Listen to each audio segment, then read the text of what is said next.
how are you? Hey, I am Tom the Beer Whisperer, and guess what I'm not drinking? I'm not drinking beer. But hey, I got this Malta India, and I already poured it to took a picture. But actually, when you first pour it, it does pour with a nice head on it. It will dissipate rather quickly, but it does pour nice. Hey, let me read the instructions and the ingredients on here.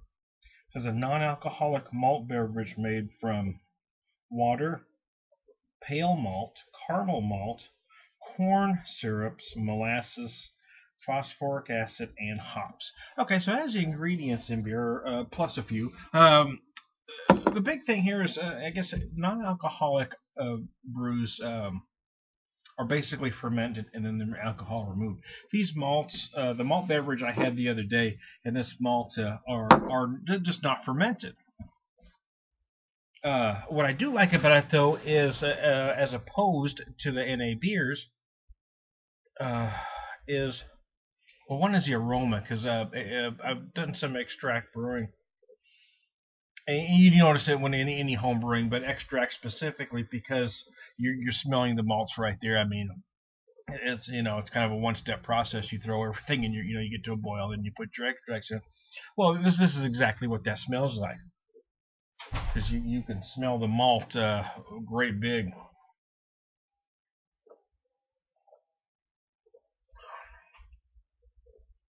Oh, very nice. And you also get bigger malt flavor. My wife's in the background here. You also get bigger malt flavor than any of those typical NA beers. It is going to be a slightly sweeter. Some of these malts get sweeter than others. I had one the other day. I haven't done a video for yet called Pony.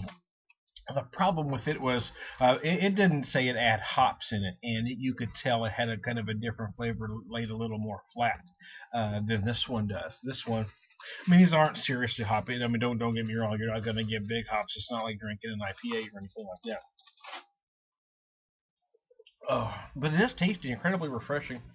Um, because in this one, it actually even maybe even more so than the malt beverage I had the other day, the club malts from Kaiserdom. This one is actually bigger and maltier. This was the first Malta that I ever had. It was this Malta India, and I just love them.